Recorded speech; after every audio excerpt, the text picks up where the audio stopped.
Lucas starts the offense on the right wing to Favors. Hayward on a tight curl in the lane, slows up the layup, no good. Kanter recovers and flushes. Enes Kanter for two. We're tied at 5. Random highlight. That one's from New Orleans, which I think was our one win early in the year last year. It is tip-off, trying a new format. Not sure it's actually new at all. Hope you're good. Pow! All right, we tried something kind of new today. It embeds it on Twitter a little bit better. It's the only thing I've noticed. Lucas starts the offense on the right wing to Favors. Hayward on a tight curl in the lane, slows up the layup, no good. Kanter recovers and flushes.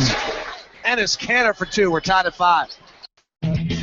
Random highlight. Oh, this is weird. That one's from this is weird, which I think was our one win early in the year last year. This is psychedelic. It is tip-off, trying a new format. Not sure it's actually new at all. This is really strange. Pow! All right, I think I know what's going on. I think I know. There we go. I figure, all right, there we go. New format. Love the new technology. That was me coming back on delay that all of you are watching. So what I just found out is you're watching me a few seconds behind. All right, that's good. The Q&A is not on the way it was before, which is not great. You can watch it live via YouTube, which you used to only be able to watch it live via Google Hangout. We might be screwing with something for nothing, but always will take your thoughts, so feel free to send it to me at dlock09@gmail.com. Youngsters out there, last night I posted an internship available as a Utah Jazz broadcast assistant. It is being mentioned. It's on. I've posted it at both Utah and Weber State. I will post it at UVU, and I will post it as well at BYU. We're looking for people who are serious for a broadcasting career. I know it's appealing to say, like, oh, I want to change my life at 37 years old and go after it. That has yet to be something that has worked, so it's not a great answer. That's not really what we're looking for. I am sorry. But the broadcast assistant works with Jake Rocco and I on the Jazz broadcast, both in the production side and also does stats for us, and then if you develop enough, do stats for visiting teams as well this year. So that is posted. Send a resume to me at dlock@utahjazz.com. dlock@utahjazz.com.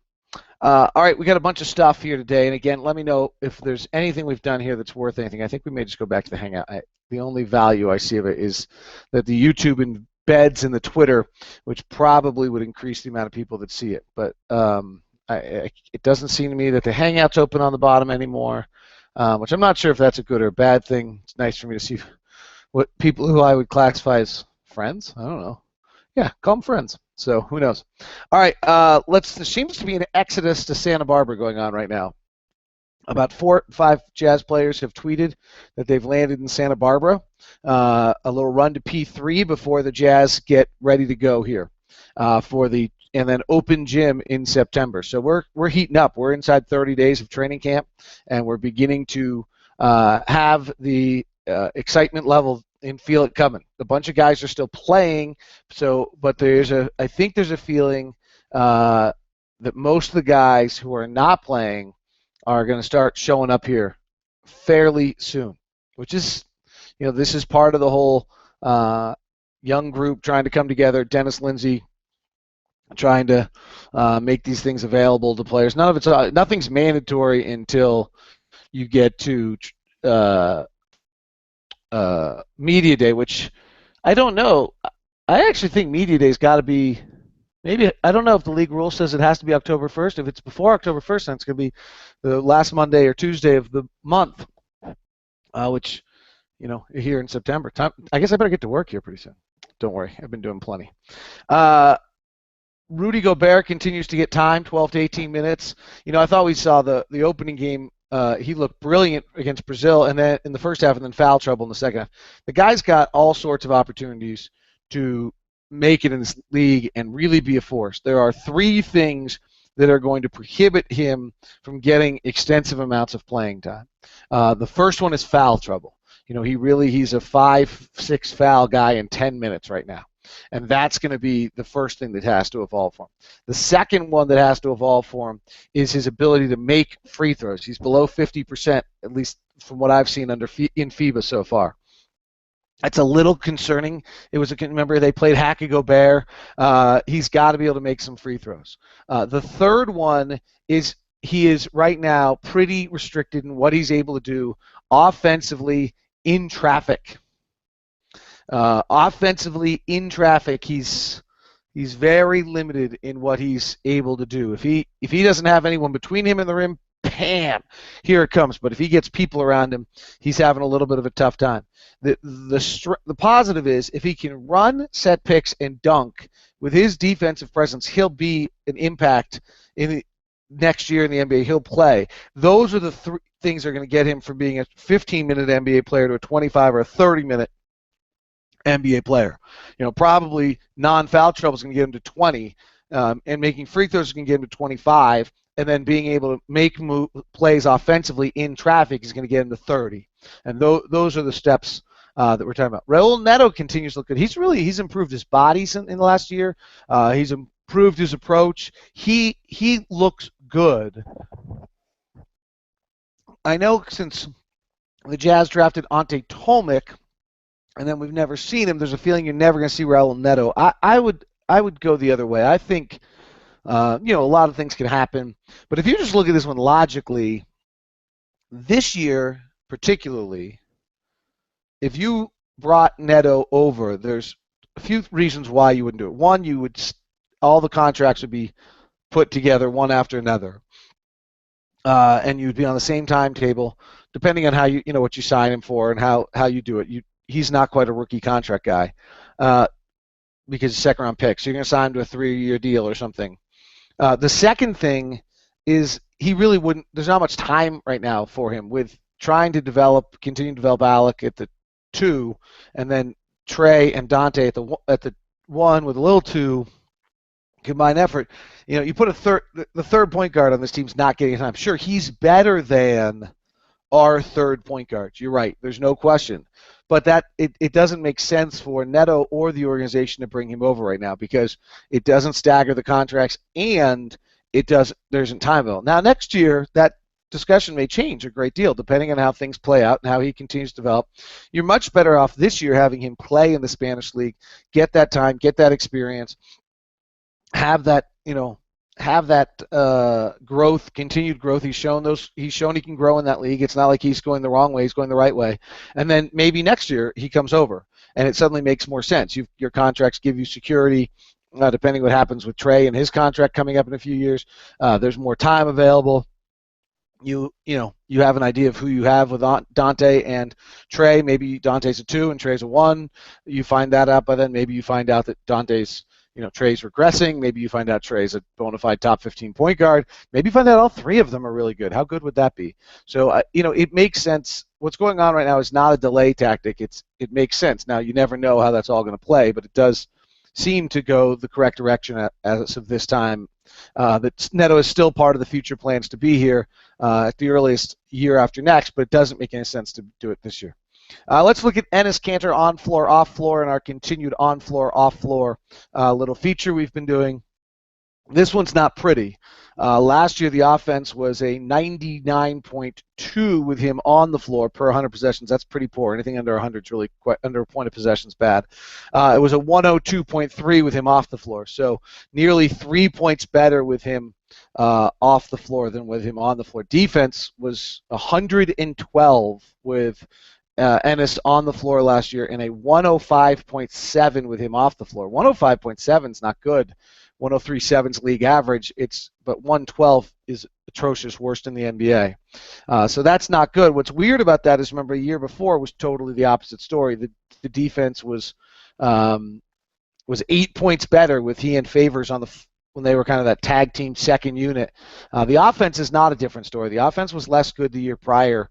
As well. Part of the reason assists are way down when Enes is on the floor. He is not a good ball mover. In fact, he's a handoff guy. He doesn't pass. The amount of passes he has that are just handoffs clogs the offense up.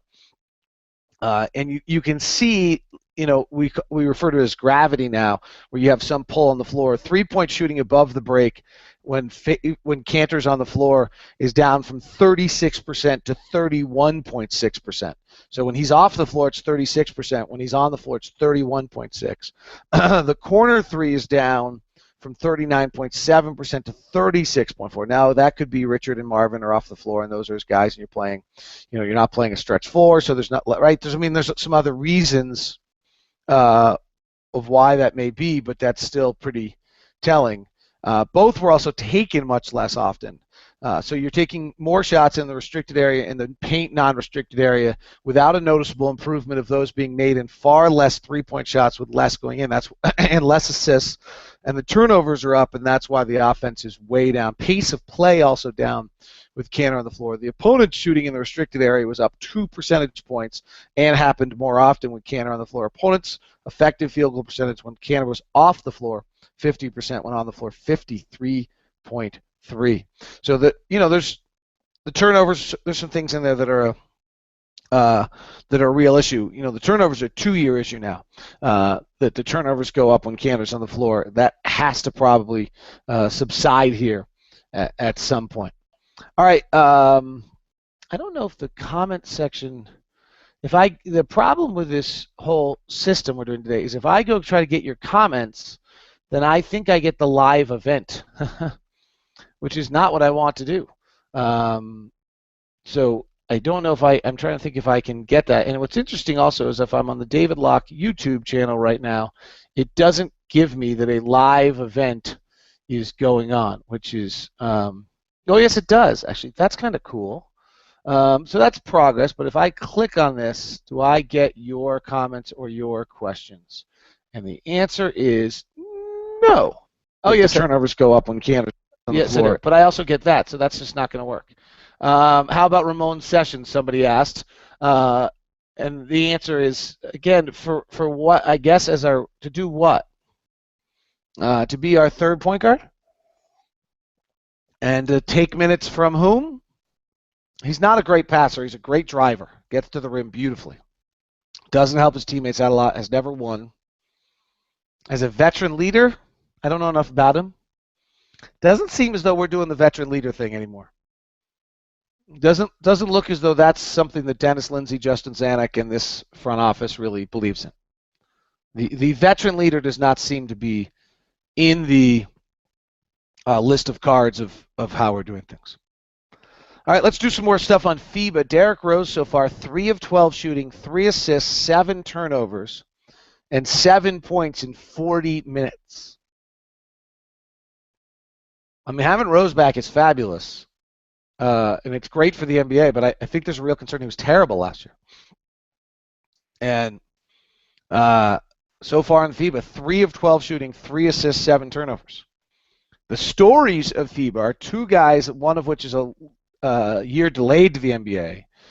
Dario Saric of Croatia is huge. The 12th pick, Philadelphia, who's going to delay a year coming over. Saric is playing about 28 minutes. He's averaging 14 points, 8 rebounds, and 3 assists, and shooting 52%. Looks fabulous. And Gorgui Dieng of Minnesota for Senegal had 27 and 8 in an upset of Croatia in that same game. Senegal's 2-1 in the World Cup, and if you go back to the last 18 games of the season this year in Minnesota, when Pekovic was hurt, Gorgui Dieng had averaged 12 points and 11 rebounds per game. He was a Western Conference Rookie of the Month. You know what's crazy about that is the guy that developed him, the big man coach that developed him, Jack Sikma, is out of work right now. I know Jack well, so it's a little personal, but here's a guy who's got the best resume of anyone in the NBA working with big men, and he doesn't have a job. It's a bit nuts. I mean, this guy turned Jerome James, Vitaly Potapenko, Nick Collison, and Reggie Evans into a viable front line to win a division. He then moved over to Houston, where he had a superstar in Yao Ming he helped develop, but also Carl Landry on a smaller scale there in Houston. He also had another big I can't think of in Houston they developed. Moved to Minnesota with Rick Adelman. Love, Pekovic, Gorgui Dieng. And this guy's not in the league as a coach? It's really nuts. Finally, ESPN Power Rankings. I just stumbled upon this. This was from 2013, so this was a year ago. They put out their future power rankings. Miami was 1, Houston was 2. So the 2 teams that had the single worst offseason in the NBA were this year, Miami and Houston were the 1 and 2 power ranking teams for ESPN's future power rankings. Oklahoma City was 3, San Antonio 4, Golden State 5. The Jazz were in at 14th on the best record over the next 3 seasons. It's probably a little bit of a stretch, but it's interesting just to see how the world changes. A year ago at this time, everybody thought Miami and Houston were on the road to being unbeatable future success, and the exact opposite has taken place. All right, that is tip-off today. Hope you are well. We'll see if there's any reason to continue doing it on the YouTube live event style instead. I think there is. I just haven't mastered it yet. And I'll see if I figure it out more, if I can get the questions and answers in or not. So, who knows? We'll see what we can do. All right. There we go. Using still have all the Google features, so I can write bye. See ya.